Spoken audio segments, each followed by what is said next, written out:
Praise the Lord. ஆண்டவராகிய இயேசு கிறிஸ்துவின் இனிய நாமத்தினாலே உங்கள் ஒவ்வொருவரையும் வாழ்த்துவதிலும் வரவேற்பதிலும் மிகுந்த சந்தோஷம். கிறிஸ்துவுக்குள் பிரியமான தேவ பிள்ளைகளே, வானத்தையும் பூமியையும் படைத்த சர்வ வல்லமுள்ள தேவனாகிய ஆண்டவராகிய இயேசு கிறிஸ்துவுக்குள் எப்பொழுதும் மனமகிழ்ச்சியாயிருங்கள்.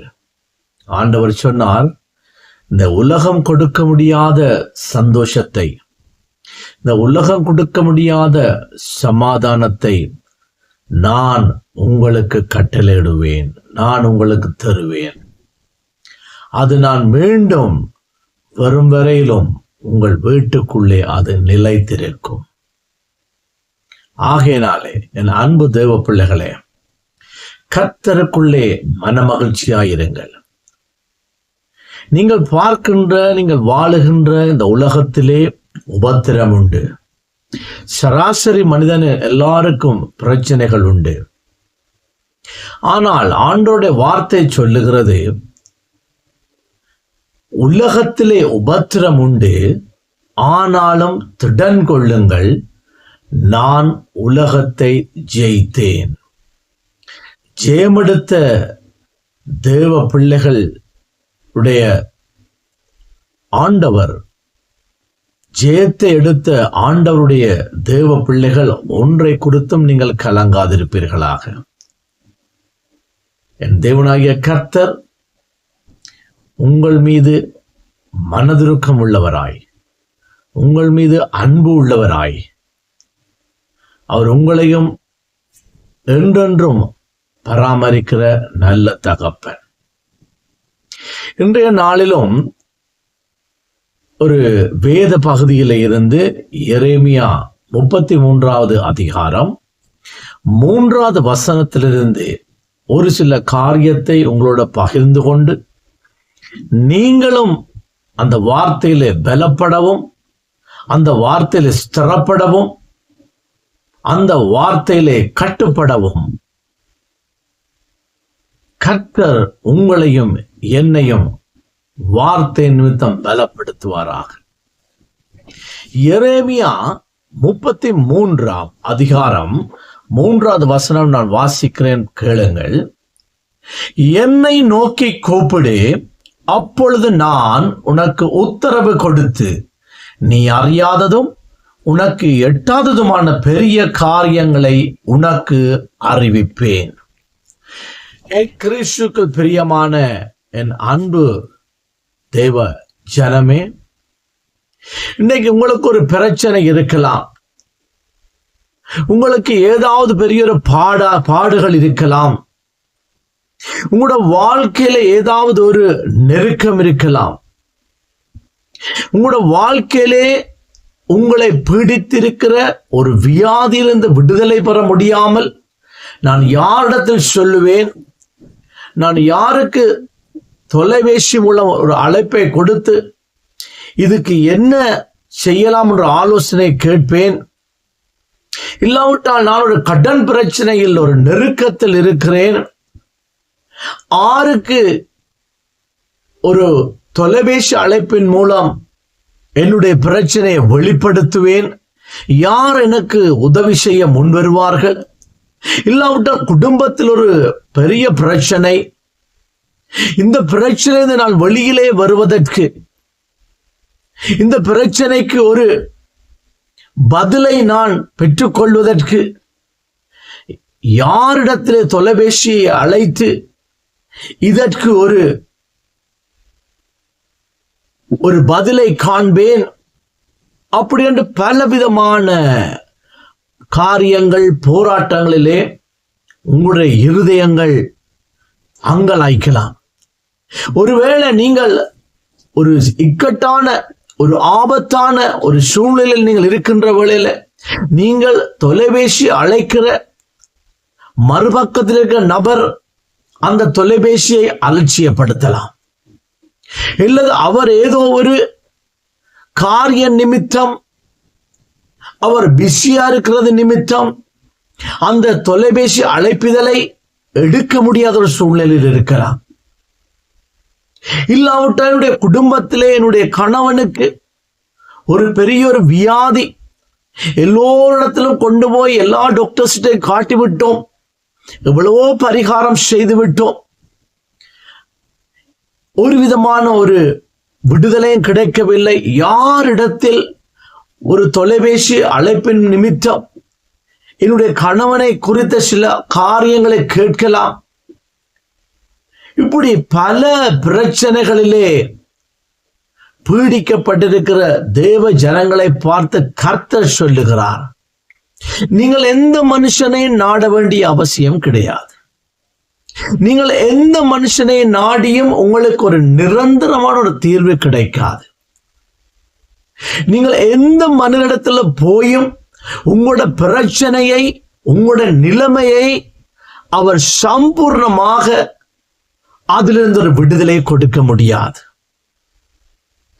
ஆனால் ஆண்டவராகிய தேவன் சொல்லுகிறார், உனக்கு என்ன விதமான ஆபத்தான பிரச்சனையா இருந்தாலும், நீ எப்படிப்பட்ட ஒரு இடுக்கணில இருந்தாலும், நீ எப்படிப்பட்ட ஒரு முடக்கப்பட்ட சூழ்நிலையில் இருந்தாலும், நீ எப்படிப்பட்ட நீ வேதனையில் இருந்தாலும், என் தேவனாகிய கர்த்தருடைய வேதம் சொல்லுகிறது, ஆண்டவராகிய இயேசு கிறிஸ்துவுடைய ஒரு தொலைபேசி எண் இருக்கின்றது.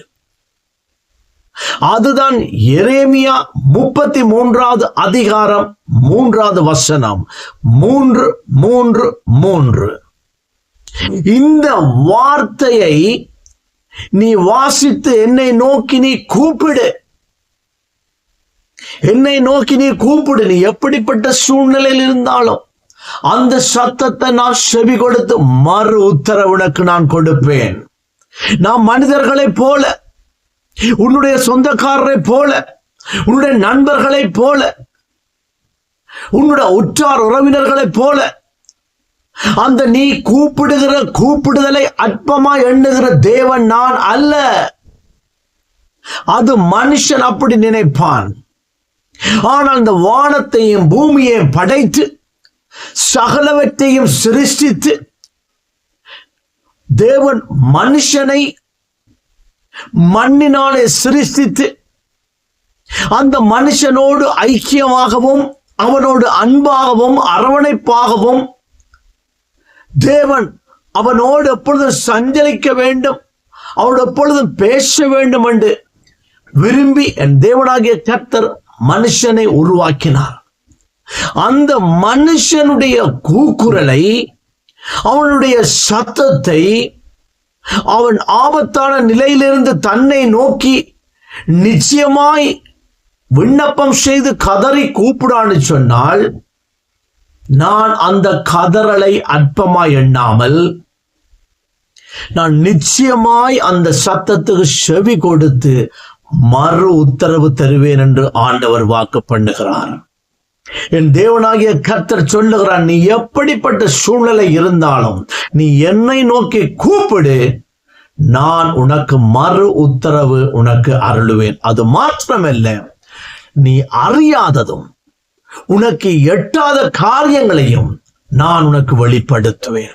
ஒருவேளை நீ உனக்கு தெரியாது என்ன காரியம் என்று, ஆனா ஆண்டவர் சொல்ல, உனக்கு அறியாததை, உனக்கு தெரியாததை நான் உனக்கு தெரியப்படுத்துவேன், நான் உனக்கு சொல்லுவேன். கிறிஸ்துவுக்கு பிரியமான தேவ பிள்ளைகளே, இந்த இஸ்ரவேல் ஜனங்கள், என்னோட முதல் செய்தி ஒரு வீடியோ கிளிப்ல அந்த காரியத்தை நான் போட்டுருக்கிறேன். இந்த வார்த்தைக்கு ஆதாரம் உங்களுக்கு நான் சொல்லுகிறேன். இந்த இஸ்ரவேல் ஜனங்கள் தேவனுடைய மக்கள், தேவன் நேசித்த ஜனங்கள், எகிப்து என்று பாவத்துக்கு அடையாளமான அந்த தேசத்திலே அடிமைத்தனமாய் இருந்தார்கள். வேதம் சொல்லுகிறது, அந்த எகிப்து தேசத்தில் இருக்கிற ஆளோட்டிகள் நிமித்தம் இந்த ஜனங்கள் வதைக்கப்பட்டார்கள், துன்புறுத்தப்பட்டார்கள், வேதனைப்படுத்தப்பட்டார்கள், ஒடுக்கப்பட்டார்கள், அவர்கள் மிகவும் நெருக்கப்பட்டார்கள். அவர்கள் ஒரு கட்டத்தில் பொறுக்க முடியாமல் அந்த ஆபத்தான சூழ்நிலையில, அந்த நெருக்கமான சூழ்நிலையில, அந்த வேதனையான சூழ்நிலையில தங்களுடைய தேவனை நோக்கி அவர்கள் சத்தமிட்டார்கள், கதறினார்கள். வேதம் சொல்லுகிறது, ஆண்டவராகிய தேவன், நம்முடைய சர்வ வல்லமுள்ள தேவன், நம்முடைய யெகோவா தேவன் எகிப்து தேசத்திலே அடிமைத்தனமாய் இருக்கிற இஸ்ரவேல் ஜனங்களுடைய கூக்குரல் சத்தத்தையும் அவர்களுடைய வேதனையும் என் தேவன் கண்டார். என் தேவன் கண்டார். எங்கேயோ ஒரு தேசத்துல இருக்கிறார்கள், அவர்கள் அடிமைத்தனமாய் இருக்கிறார்கள்.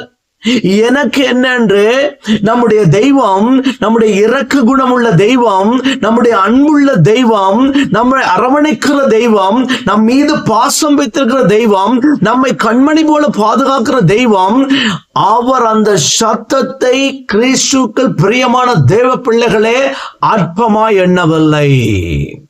இன்றும் நீங்கள் ஒருவேளை ஏதோ ஒரு பிரச்சனை நிமித்தம், ஏதோ ஒரு காரியத்தின் நிமித்தம், ஏதோ ஒரு நெருக்கப்படுகிற காரியத்தின் நிமித்தம், ஒருவேளை யாரிடத்தில் நான் இதை சொன்னால் எனக்கு இதில் இருந்து ஒரு மீட்பு வரும், என்னுடைய உள்ளத்தில் இருக்க பாரத்தை யார்கிட்ட சொன்னால் இதற்கு ஒரு முடிவு வரும் என்று உங்களுடைய இருதயங்கள் அங்கலாய்க்கலாம். கிறிஸ்துவுக்கு பிரியமான தேவ பிள்ளைகளே, என்னுடைய அனுபவத்திலே சொல்லுகிறேன், என் ஆண்டவராகிய இயேசு என்னுடைய இருதயத்திலே எனக்கு இருந்த எல்லா காரியங்களையும் அவர் நிறைவேற்றினார். நான் அவரிடத்தை விண்ணப்பம் செய்த போதெல்லாம் என்னுடைய விண்ணப்பத்தை அவர் செவிமடுத்து அதன் காலத்திலே அவர் அதுக்கு உண்டான பதில்களை தந்தார். நான் ஆராதிக்கிற, நான் போதிக்கிற என் இயேசு, அவர் நிச்சயமாய் உங்களுடைய தேவைகளை சந்திக்க போதுமானவர். அவர் ஒருபோதும் அலட்சியப்படுத்துகிற தேவன் அல்ல. அவர் உங்களுக்காக கலங்குகிறவர், உங்களுக்காக கண்ணீர் விடுகிற தெய்வம், உங்களுக்காக பரிந்து பேசுகிற தெய்வம், உங்களுக்காக யாவற்றையும் செய்கிற தெய்வம், உங்களுக்காக சத்துருக்களுடைய கோட்டைகளை நிர்மூலமாக்குகிற தேவன். அதனால் தான் எரேமியா 33:3 சொல்லுகிறது, ஆபத்து காலத்திலே நீங்கள் யாரையும் பார்க்க வேண்டாம், நீங்கள் யாரிடத்திலும் எதிர்பார்க்க வேண்டாம், என்னை நோக்கி கூப்பிடுங்கள், நான் உங்களுக்கு மறு உத்தரவு அந்த கணப்பொழுது தருவேன், அந்த கணப்பொழுதில் தருவேன். நீங்கள் அறியாததும் உங்களுக்கு எட்டாததுமான காரியங்களை நான் உங்களுக்கு வெளிப்படுத்துவேன், உங்களுக்கு அறிய பண்ணுவேன் என்று ஆண்டவர் வாக்கு பண்ணுகிறார். என் கிறிஸ்துவுக்குள் பிரியமான தேவ பிள்ளைகளே, எப்படியாக அன்று எகிப்திலே இருந்த ஜனங்களுடைய அந்த வேதனையின் கூக்குரலை கேட்டு என் தேவனாகிய கர்த்தர் அவர்களுக்கு ஒரு விடுதலையை கொடுக்க முன் வந்தாரோ, அதுபோல இன்றைக்கு நீங்கள் வியாதிகளிலே இருக்கலாம், பிரச்சனைகளில் இருக்கலாம், கடன் தொல்லைகளில் இருக்கலாம், தனிமையில் இருக்கலாம், நமக்கென்று ஒரு ஆதரவு இல்லையே, நமக்கென்று ஒரு ஆலோசனை சொல்ல ஒருவர் இல்லையே, நம்முடைய தேவையிலே பங்கு பெற்ற ஒருவர் இல்லையே என்று உங்களுடைய இருதயம் அங்கலாய்க்கலாம். ஆனால் ஒன்றை மாத்திரம் உங்களுக்கு சொல்ல முடியும், நான் பிரசங்கிக்கிற இயேசுவிடத்திலே நீங்கள் விண்ணப்பம் செய்யுங்கள். எரேமியா 33:3 இந்த வீடியோ பார்க்கிற நீங்கள் அதை நோட் பண்ணி வையுங்கள். ஒருவேளை ஆண்டவராகிய இயேசுவை அறியாத தேவ பிள்ளைகள் நீங்கள் பார்ப்பீர்கள் என்று சொன்னால், இந்த வேதத்துல 33:3 என்பதை நீங்கள் எங்கேயாவது நோட் பண்ணி வையுங்கள். ஒருவேளை உங்களுக்கு ஒரு பெரிய ஒரு பிரச்சனை வருகிறதா, அந்த நேரம் நீங்கள் அந்த ஜீவனுள்ள தேவனை அழைத்து பாருங்கள்.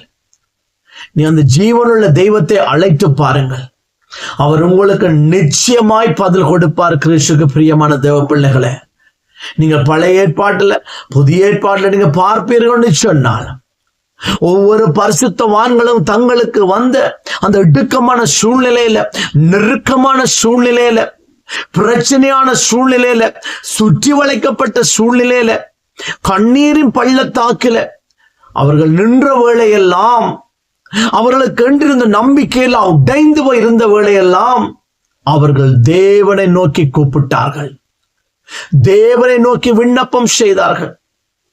அடுத்த கணமே நம்முடைய தேவனாகிய கர்த்தர் யெகோவா தேவன் அவர்களுடைய விண்ணப்பத்தின் சத்தத்தை கேட்டு அவர்களுக்கு மறு உத்தரவு கொடுத்தார், ஜெயத்தை கொடுத்தார், வெற்றியை கொடுத்தார், புது வாழ்வு கொடுத்தார், மறு வாழ்வு கொடுத்தார்.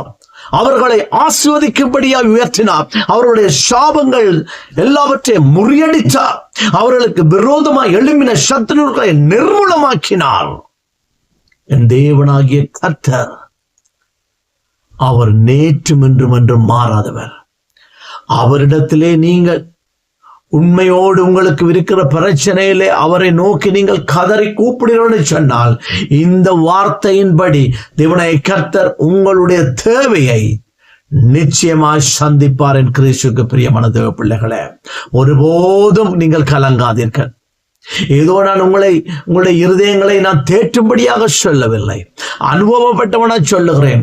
வாழ்க்கையில எவ்வளவோ பாடுகள், எவ்வளவோ வேதனைகள், யாருமே நமக்கு உதவி செய்யவில்லை. எவ்வளவோ சொந்த பந்தங்கள் இருந்து எனக்கு, என்னுடைய தகப்பனாருக்கு, என்னுடைய குடும்பத்துக்கு ஒருவர் உதவி செய்ய வரவில்லை. என் கிறிஸ்துவுக்கு பிரியமான தேவ பிள்ளையே, நான் ஆண்டவருடைய சன்னிதானத்திலிருந்து இதை நான் உங்களுக்கு சொல்லுகிறேன்.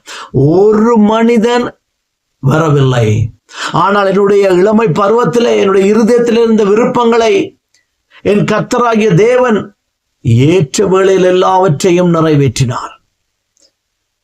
ஏற்ற வேளையில் எல்லாவற்றையும் என் தேவனாகிய கர்த்தர், என் யெகோவா தேவன், என் ஆண்டவராகிய இயேசு அதை நிறைவேற்றினார். நான் தேவனை அறியாத காலத்தில் எனக்கு இயேசு என்றால் யார் என்று தெரியாது. ஆனால் இயேசு என்னை தேடி வந்து சந்தித்தார்.